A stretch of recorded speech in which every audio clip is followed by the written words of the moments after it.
Hello everyone, welcome to Kaushalam. आज हम बात करने जा रहे हैं डिफरेंट फॉर्म्स ऑफ बिजनेस के बारे में। आप में से कई लोग एक नया बिजनेस स्टार्ट करने की सोच रहे होंगे या कर चुके होंगे। हम बात करने जा रहे हैं कि जब आप अपने बिजनेस को स्टार्ट करते हैं तो आपके मन में एक सबसे बड़ा क्वेश्चन ये होता है कि आप अपने बिजनेस को किस फॉर्म में स्टार्ट करना चाहते हैं। मीन्स आप उसे बात करें कि एक इंडिविजुअल प्रोप्राइटरशिप बिजनेस के तौर पर स्टार्ट करना चाहते हैं या पार्टनरशिप या कंपनी के तौर पर स्टार्ट करना चाहते हैं। तो किस तरह के फॉर्म ऑफ बिजनेस आपके लिए सूटेबल रहेगा, आज उसी की बात हम करने जा रहे हैं। तो पहले हम ये समझेंगे कितने तरह के फॉर्म्स हमारे यहाँ पर हैं या कितने तरह के बिजनेस हम लोग स्ट्रक्चर ले सकते हैं, यूज कर सकते हैं जिसमें अपना बिजनेस कर सकते हैं। हर स्ट्रक्चर के अपने फायदे अपने नुकसान हैं और ये सब कुछ डिपेंड करेगा आपके खुद के बिजनेस के साइज पर, आपके खुद के इन्वॉल्वमेंट पर, आपकी खुद की सोच पर कि आपके लिए कौन सा बिजनेस फॉर्म ज़्यादा बेटर रहेगा। चलिए पहले बात करते हैं कुछ ऐसे फैक्टर्स की जो हमें कंसीडर करने चाहिए जब हम लोग बात करते हैं कि हमें कौन से फॉर्म ऑफ बिजनेस के साथ जाना चाहिए। जैसे कुछ क्राइटेरिया हो सकते हैं, जैसे बेसिस ऑफ साइज।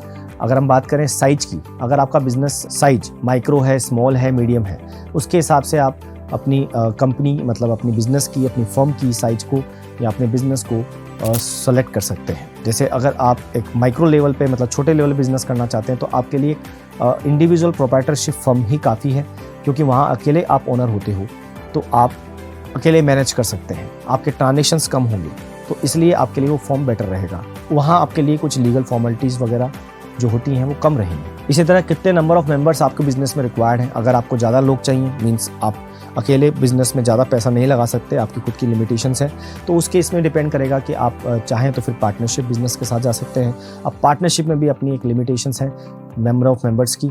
वहाँ आप 1 person company, private company, public company भी के साथ भी जा सकते हैं। इसी तरह आप चाहते हैं कि कंट्रोल आपका कंपनी में खुद का बना रहे, खुद के बिजनेस में आप ही का कंट्रोल रहे, तो उस केस में आप सोल प्रोप्राइटरशिप बिजनेस के साथ जा सकते हैं, क्योंकि वहाँ पर आपको अपनी ओनरशिप किसी के साथ शेयर नहीं करनी होगी और आप खुद सोल ओनर रहेंगे पूरे बिजनेस के, आप खुद उसको कंट्रोल करेंगे। इसी तरह बात करते हैं लायबिलिटी की। अगर आप चाहते हैं कि मेरी लायबिलिटी जो है मेरे सभी मेंबर्स के साथ बटे, अकेले मेरे ऊपर सारा बर्डन ना आए, तो आप चाहेंगे कि एक कंपनी आप ऐसी स्टार्ट करें जिसकी लायबिलिटी लिमिटेड रहती है, तो उस केस में कंपनी फॉर्म ऑफ बिजनेस ज़्यादा बेटर रहता है, या फिर लिमिटेड लायबिलिटी पार्टनरशिप ज़्यादा बेटर रहती है जहाँ आपकी लायबिलिटी आपकी कैपिटल तक लिमिटेड रहती है। इसी तरह कैपिटल की, तो कैपिटल अगर आप खुद ही आप कितने कैपेबल हैं कि सारा पैसा खुद लगा सकते हैं, तो आप पार्टनरशिप बिजनेस के साथ या फिर आप सोल प्रोप्राइटरशिप बिजनेस के साथ जा सकते हैं।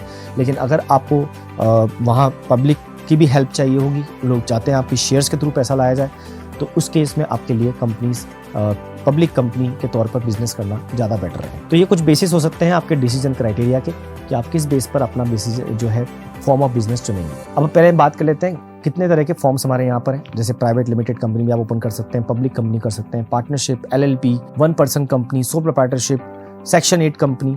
तो आज हम अपने वीडियो में यही बात करने जा रहे हैं कि कितने तरह के फॉर्म्स ऑफ बिजनेस इंडिया में अवेलेबल है जिसको आप सेलेक्ट कर सकते हैं, क्योंकि कई लोगों को ये पता नहीं होता कि कौन सा फॉर्म उनके लिए सूटेबल रहेगा। चलिए सबसे पहले बात करते हैं प्राइवेट लिमिटेड कंपनी के बारे में। तो प्राइवेट लिमिटेड कंपनी जो होती है, यहाँ पर जो मेंबर्स हैं, जो लोग हैं, यहाँ एक से ज़्यादा लोग होंगे, मीन्स जो कंपनी के शेयर होल्डर्स होंगे वो एक से ज़्यादा होंगे और वो मिलकर अपनी कैपिटल लगाएंगे, क्योंकि जितने मेंबर्स होते हैं वही पैसा लगाएंगे।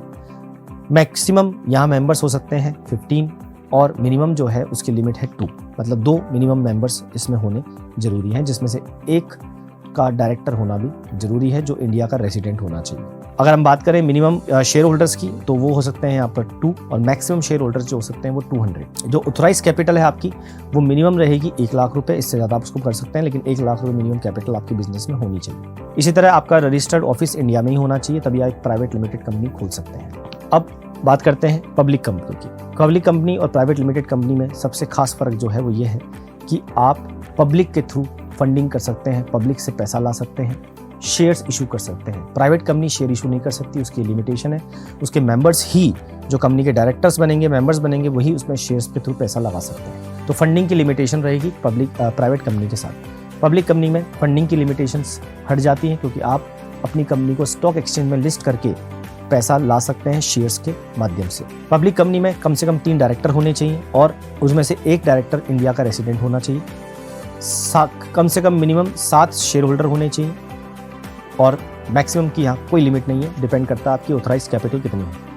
आपकी मिनिमम कैपिटल जो है ऑथराइज कैपिटल वो 5 लाख रुपए होनी चाहिए और आपका रजिस्टर्ड ऑफिस इंडिया में होना चाहिए।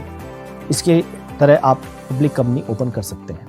पब्लिक कंपनी को रजिस्टर कराना पड़ेगा कंपनीज एक्ट के अकॉर्डिंग, ये ध्यान रखें।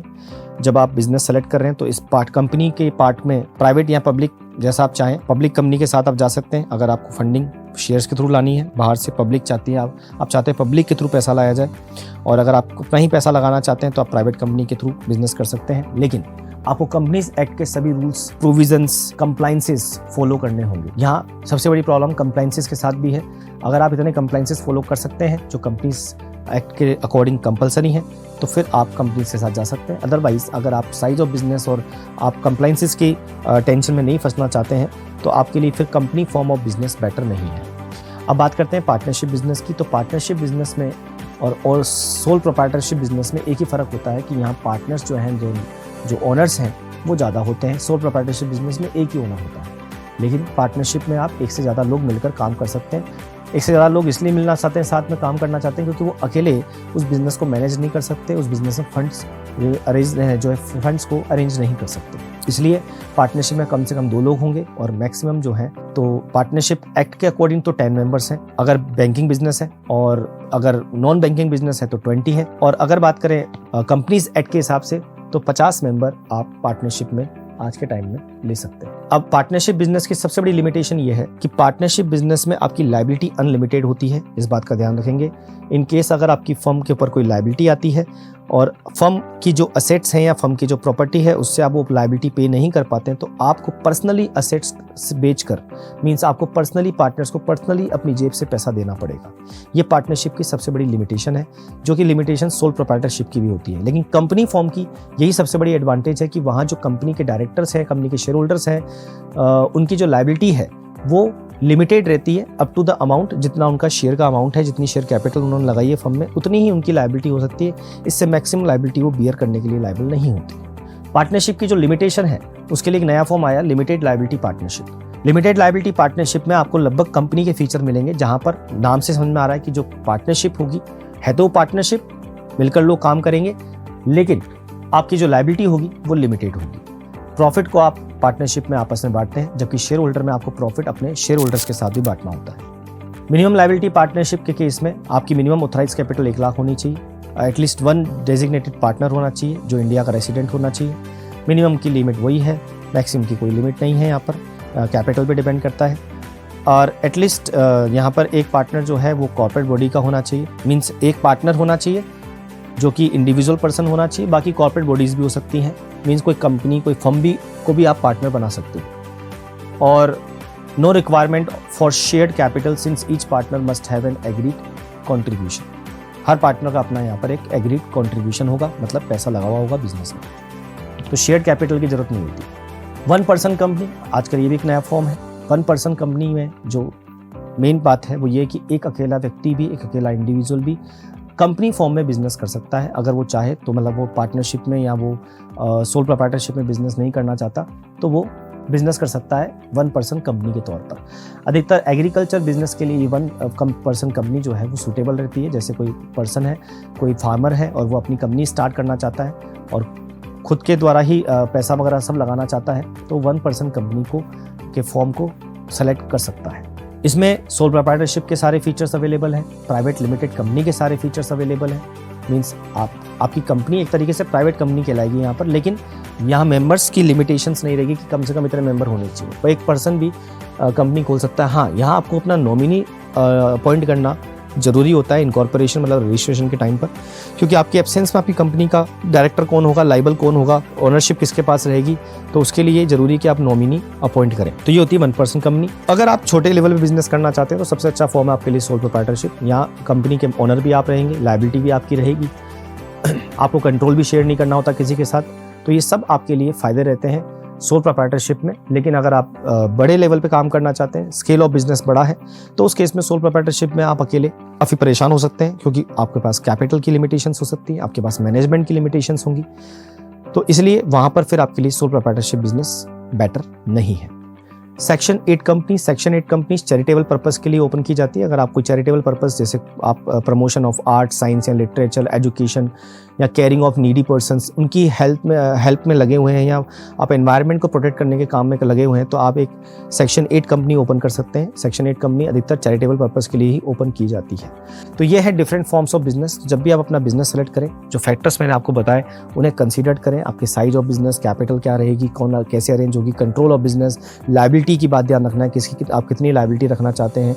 अगर सारी जिम्मेदारी आप लेने को तैयार हैं तो आपके लिए बेटर फॉर्म फिर जो है पार्टनरशिप या सो प्रोप्राइटरशिप भी हो सकता है। अगर आप बड़े लेवल बिजनेस करना चाहते हैं तो सबके लिए कंपनी फॉर्म ज़्यादा बेटर रहता है। तो ये थी जानकारी डिफरेंट फॉर्म्स ऑफ बिजनेस के बारे में और how to select a better form of business for the business